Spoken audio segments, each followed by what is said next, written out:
Welcome back to clean news Rajasthan.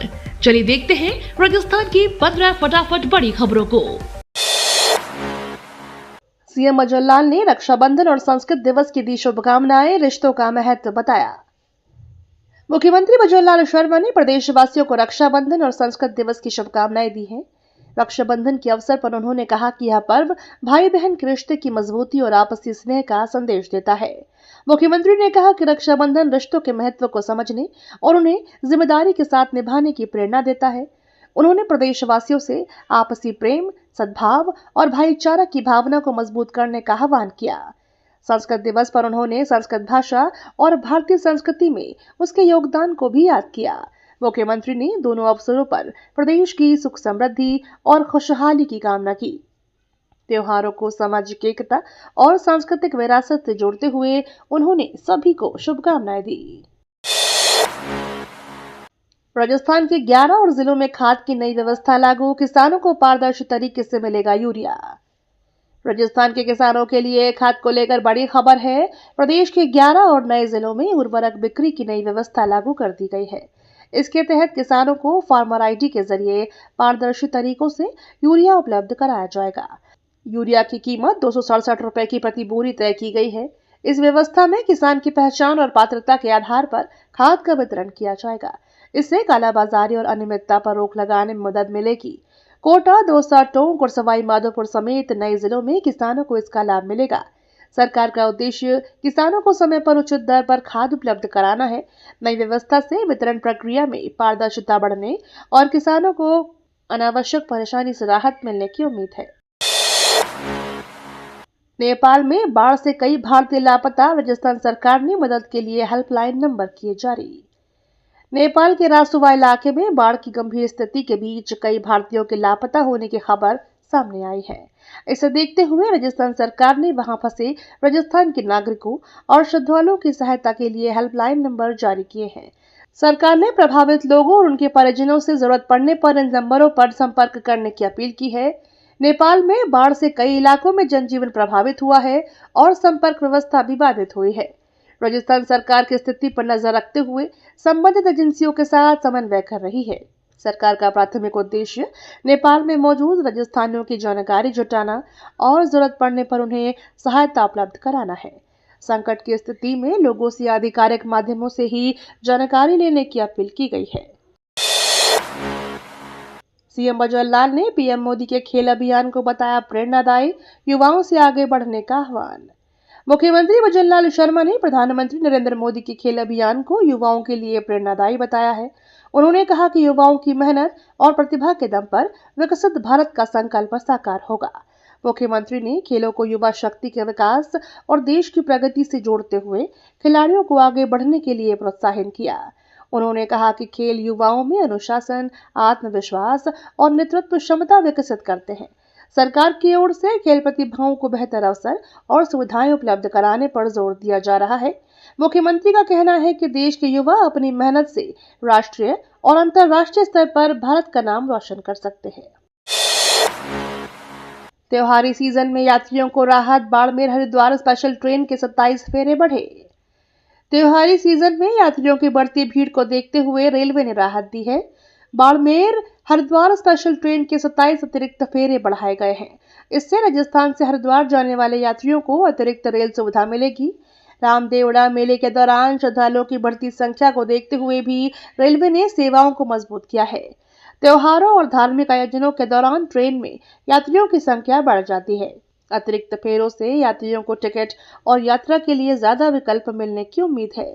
Railway का उद्देश्य भीड़ को देखते हुए सुगम यात्रा उपलब्ध कराना है।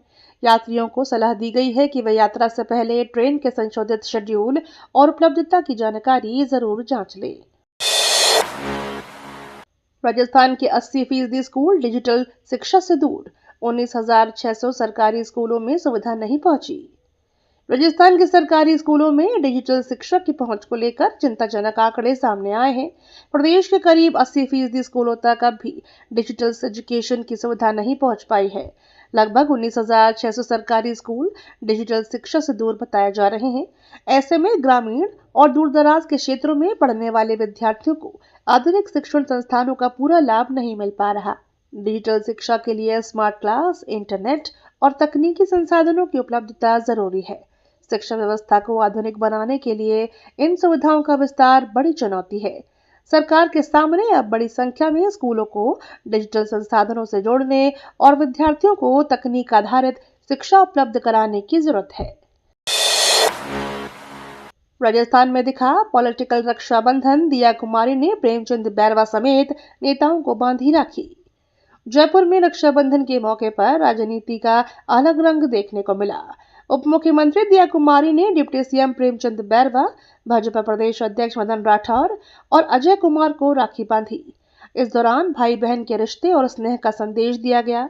राजनीतिक गलियारों में इसे पॉलिटिकल रक्षाबंधन के तौर पर देखा जा रहा है। दिया कुमारी ने रक्षाबंधन को रिश्तों की मजबूती और आपसी विश्वास का पर्व बताया। कार्यक्रम में नेताओं ने भी एक दूसरे को शुभकामनाएं दी। राजस्थान की राजनीति में जहां इन दिनों चुनावी गतिविधियां तेज हैं, वहीं रक्षाबंधन के इस आयोजन से सियासी चर्चाओं को भी नया रंग दे दिया। तस्वीरें और संदेश सोशल मीडिया पर भी चर्चा का विषय बने। जेमस्टोन पार्क की 11 इकाइयों को रीको का नोटिस, 31 अगस्त तक जगह खाली करने के निर्देश। जयपुर में जेमस्टोन पार्क की 11 औद्योगिक इकाइयों को लेकर विवाद खड़ा हो गया है। रीको ने इन इकाइयों को नोटिस जारी कर 30 अगस्त तक जगह खाली करने के निर्देश दिए हैं। कार्यवाही के बाद संबंधित उद्यमियों ने चिंता बढ़ गई है। उद्यमियों का कहना है कि अचानक जगह खाली करने के आदेश से उनके कारोबार और निवेश पर असर पड़ सकता है। मामले को लेकर प्रधानमंत्री नरेंद्र मोदी को भी पत्र लिखे जाने की जानकारी सामने आई है। राजस्थान मंडपम से जुड़े इस विवाद में अब उद्यमी प्रशासन से राहत की मांग कर रहे हैं। नोटिस के बाद प्रभावित इकाइयों के भविष्य और उनके कारोबार को लेकर सवाल खड़े हो गए हैं। अब इस मामले में प्रशासन और उद्यमियों के बीच आगे की कार्यवाही पर नजर रहेगी। मॉनसून फिर सक्रिय, झालावाड़ के बकानी में 114 मिलीमीटर बारिश से बदला मौसम। राजस्थान में मानसून की गतिविधियां एक बार फिर सक्रिय होती नजर आ रही हैं। झालावाड़ जिले के बकानी क्षेत्र में 114 मिलीमीटर बारिश दर्ज हुई है।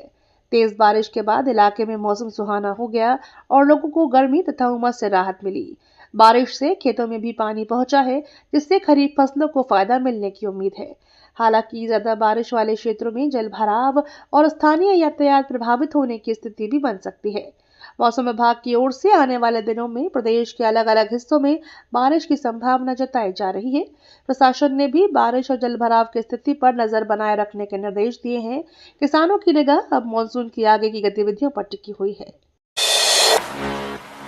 राजस्थान में सीएनजी नेटवर्क का बड़ा विस्तार, बढ़ती मांग के बीच आपूर्ति बन सकती है चुनौती।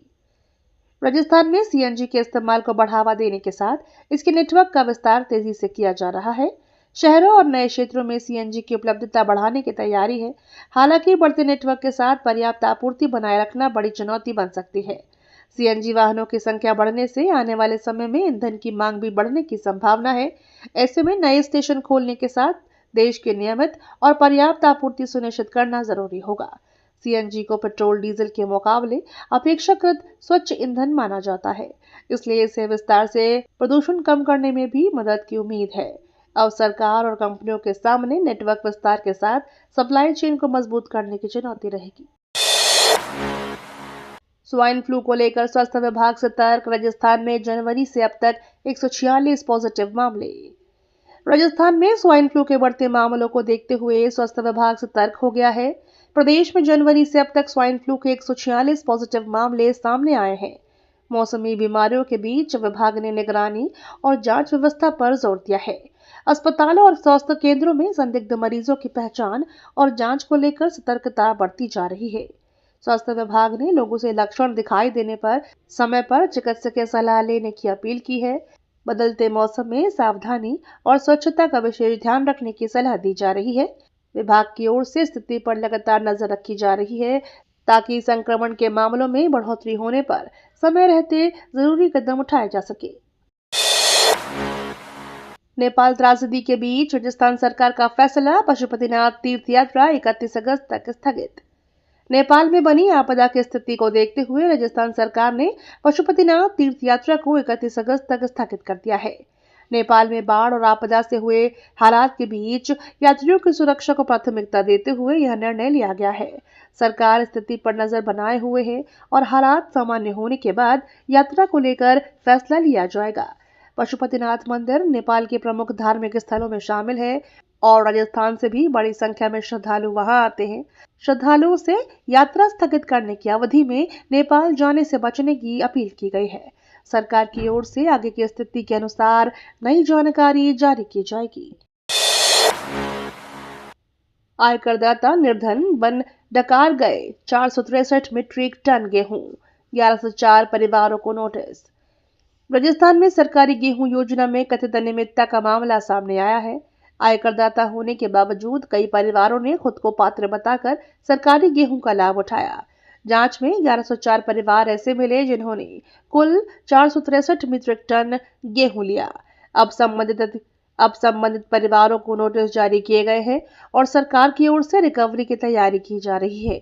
अधिकारियों ने रिकॉर्ड पात्रता की जांच के बाद इन परिवारों को चिन्हित किया है। सरकारी खाद्यान्न योजना का लाभ केवल पात्र परिवारों को मिले, इसके लिए सत्यापन प्रक्रिया को मजबूत किया जा रहा है। अपात्र लाभार्थियों से गेहूं की कीमत की वसूली की जा सकती है। कार्यवाही के बाद सरकारी योजना में फर्जी या गलत तरीके से लाभ लेने वालों पर शिकंजा कसने की तैयारी है। स्वच्छ जयपुर स्वस्थ जयपुर अभियान का दूसरा चरण शुरू। वॉल सिटी में 4 घंटे चला सफाई अभियान। जयपुर में स्वच्छ जयपुर स्वस्थ जयपुर अभियान का दूसरा चरण शुरू हो गया है। इसके तहत वॉल सिटी यानी परकोटा क्षेत्र में विशेष सफाई अभियान चलाया गया। करीब 4 घंटे तक चले इस अभियान में नगर निगम की टीमों ने प्रमुख सड़कों, बाजारों और सार्वजनिक स्थानों पर सफाई की।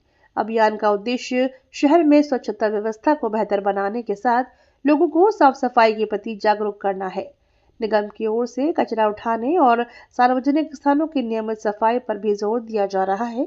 अधिकारियों ने अभियान के दौरान व्यवस्थाओं का जायजा लिया और कर्मचारियों को जरूरी निर्देश दिए हैं। दूसरे चरण में परकोटा क्षेत्र की सफाई व्यवस्था को और मजबूत करने की तैयारी है। गजेंद्र सिंह शेखावत बोले, सिंथेटिक ड्रग्स से भी खतरनाक है स्क्रीन और गॉसिपिंग का नशा। केंद्रीय मंत्री गजेंद्र सिंह शेखावत ने युवाओं को नशे और सोशल मीडिया की लत को लेकर आगाह किया। उन्होंने कहा कि सिंथेटिक ड्रग्स के साथ साथ स्क्रीन और गॉसिपिंग का नशा भी बेहद खतरनाक है। शेखावत ने युवाओं से डिजिटल दुनिया के इस्तेमाल में संतुलन रखने की अपील की। उनका कहना है कि लगातार स्क्रीन पर समय बिताने और बेवजह की चर्चाओं में उलझने से युवा अपनी ऊर्जा और समय गंवा सकते हैं। उन्होंने युवाओं को रचनात्मक गतिविधियों, खेल और सकारात्मक कार्यों से जुड़ने का संदेश दिया। शेखावत ने कहा कि देश के भविष्य को मजबूत बनाने में युवाओं की भूमिका महत्वपूर्ण है, इसलिए युवाओं को अपनी क्षमता का इस्तेमाल सकारात्मक दिशा में करना चाहिए। ई-वे बिल नियमों की अनदेखी पर सख्ती, 10 दिन में 16 ट्रांसपोर्टरों के 29 वाहन पकड़े। राजस्थान के ई-वे बिल नियमों की अनदेखी करने वाले ट्रांसपोर्टरों पर वाणिज्यिक कर विभाग ने शिकंजा कसा है। विभाग ने पिछले 10 दिनों में कार्यवाही करते हुए 16 ट्रांसपोर्टरों के 29 वाहन पकड़े हैं। जांच के दौरान ई-वे बिल से जुड़े नियमों में उल्लंघन के मामले सामने आए हैं। विभाग की कार्यवाही का उद्देश्य टैक्स चोरी और बिना जरूरी दस्तावेज माल परिवहन पर रोक लगाना है। अधिकारियों ने ट्रांसपोर्टरों और कारोबारियों को माल परिवहन के दौरान ई-वे बिल से जुड़े नियमों का पालन करने की हिदायत दी है। विभाग की निगरानी आगे भी जारी रहेगी। नियमों का उल्लंघन पाए जाने पर संबंधित वाहनों और कारोबारियों के खिलाफ नियमानुसार कार्रवाई की जाएगी। राजस्थान नगर निकाय चुनाव के लिए नामांकन शुरू। 309 निकायों के 10,245 वार्डों में मुकाबला। राजस्थान में नगर निकाय चुनाव की प्रक्रिया अब अगले चरण में पहुंच गई है। 309 शहरी स्थानीय निकायों के कुल 10,245 वार्डों के लिए नामांकन प्रक्रिया शुरू हो गई है। चुनाव मैदान में उतरने वाले उम्मीदवार अब निर्धारित प्रक्रिया के तहत अपना नामांकन दाखिल कर सकेंगे। नामांकन शुरू होते ही स्थानीय स्तर पर राजनीतिक गतिविधियां भी तेज होने लगी हैं। प्रमुख राजनीतिक दलों के साथ निर्दलीय दावेदार भी अपनी तैयारियों में जुटे हैं। वार्ड स्तर पर उम्मीदवारों के चयन और टिकट को लेकर पार्टियों में मंथन जारी है। चुनाव आयोग की ओर से पूरी प्रक्रिया के लिए जरूरी दिशा निर्देश जारी किए गए हैं। अब नामांकन के साथ ही चुनावी मुकाबले की तस्वीर धीरे धीरे साफ होने लगेगी। हनुमानगढ़ में 25 करोड़ की सब्सिडी के लिए किसानों का प्रदर्शन, बैरिकेड्स तोड़ निकाली ट्रैक्टर रैली। हनुमानगढ़ में डिग्गी अनुदान की करीब 25 करोड़ रुपए की राशि 2 साल से अटकी होने से किसानों का गुस्सा फूट पड़ा। किसानों ने लंबित भुगतान की मांग को लेकर ट्रैक्टर रैली निकाली। प्रदर्शन के दौरान पुलिस की ओर से लगाए गए बैरिकेड्स भी तोड़ दिए गए और किसान आगे बढ़े। किसानों का आरोप है कि लंबे समय से अनुदान राशि का इंतजार किया जा रहा है, लेकिन भुगतान नहीं हुआ। उन्होंने सरकार से जल्द लंबित सब्सिडी जारी करने की मांग की। प्रदर्शन के दौरान बड़ी संख्या में किसान ट्रैक्टर लेके पहुंचे। आंदोलन के बाद प्रशासन और किसानों के बीच बातचीत की स्थिति पर भी नजर बनी हुई है। किसानों ने चेतावनी दी है कि मांग नहीं पूरी हुई तो आंदोलन आगे भी जारी रह सकता है। सीजेपी ने जयपुर में बनाई अगली रणनीति, आशुतोष रांका बोले, सरकार का समय खत्म हो रहा। राजस्थान में सीजेपी ने अपनी अलग रणनीति को लेकर जयपुर में अहम बैठक की है। बैठक में सरकारी स्कूलों की बदहाल स्थिति और कानून व्यवस्था से जुड़े मुद्दों पर चर्चा की गई। पार्टी की ओर से नेशनल डेलीगेशन की बैठक आयोजित की गई, जिसमें आगे के आंदोलन और कार्यक्रमों की रणनीति पर मंथन हुआ। सीजेपी नेता आशुतोष रांका ने कहा कि सरकार के पास अब समय लगातार कम होता जा रहा है। उन्होंने सरकार पर जनहित के मुद्दों को लेकर गंभीरता नहीं दिखाने का आरोप लगाया। पार्टी का कहना है कि शिक्षा व्यवस्था और कानून व्यवस्था से जुड़े मुद्दों को जनता के बीच उठाया जाएगा। बैठक के बाद सीजेपी की ओर से आने वाले दिनों में नए कार्यक्रमों और आंदोलन की दिशा स्पष्ट होने की उम्मीद है। निकाय पंचायती राज चुनाव में पेड न्यूज पर सख्ती, निगरानी के लिए बनेगी मीडिया मॉनिटरिंग कमेटी। राजस्थान में निकाय और पंचायती राज चुनाव को लेकर राज्य निर्वाचन आयोग ने पेड न्यूज पर सख्त रुख अपनाया है। चुनाव के दौरान खबर के रूप में राजनीतिक प्रचार या भुगतान आधारित सामग्री पर नजर रखने के लिए मीडिया मॉनिटरिंग कमेटी गठित की जाएगी। कमेटी प्रिंट, इलेक्ट्रॉनिक्स और अन्य माध्यमों में प्रकाशित या प्रसारित चुनावी सामग्री की निगरानी करेगी। पेड न्यूज सामने आने पर नियमानुसार कार्यवाही की जा सकती है। आयोग का उद्देश्य चुनाव प्रक्रिया में पारदर्शिता बनाए रखना और मतदाताओं को निष्पक्ष जानकारी उपलब्ध कराना है। प्रत्याशियों और राजनीतिक दलों को चुनावी प्रचार के दौरान निर्धारित नियमों का पालन करना होगा। आयोग की निगरानी व्यवस्था के चलते चुनावी प्रचार में मीडिया के इस्तेमाल को लेकर भी सतर्कता बढ़ेगी। जयपुर बाड़मेर में जवानों की कलाई पर सजी राखी, छात्राओं ने बांधा रक्षा सूत्र। रक्षाबंधन के मौके पर राजस्थान के जयपुर और बाड़मेर में छात्राओं ने जवानों की कलाई पर राखी बांधी। छात्राओं ने जवानों को रक्षा सूत्र बांधकर भाई बहन के रिश्ते की भावना को मजबूत किया। इस दौरान जवानों ने भी छात्राओं को सुरक्षा और उनके उज्जवल भविष्य की भरोसा दिलाया। कार्यक्रम में देश की सुरक्षा में तैनात जवानों के प्रति सम्मान और आभार व्यक्त किया गया। छात्राओं ने कहा कि जवान देश की सीमाओं और आंतरिक सुरक्षा के लिए लगातार अपनी जिम्मेदारी निभाते हैं।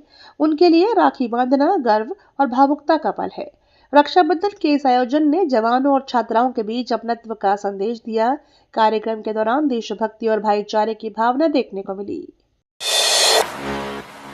राजस्थान में पहली बार गरजेंगे जापान के F-2A लड़ाकू विमान, जोधपुर में होगा बड़ा युद्धाभ्यास। राजस्थान का जोधपुर एयरफोर्स स्टेशन जल्द ही भारत जापान के अहम सैन्य अभ्यास का गवाह बनेगा। Japan air self defence force के 3 F-2A लड़ाकू विमान पहली बार भारत पहुंचेंगे।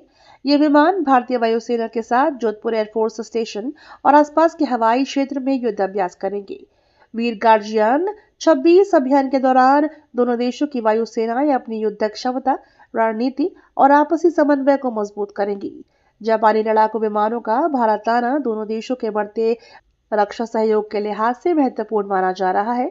अभ्यास के जरिए संयुक्त ऑपरेशन और आधुनिक हवाई युद्ध तकनीकों से जुड़े अनुभव साझा किए जाएंगे।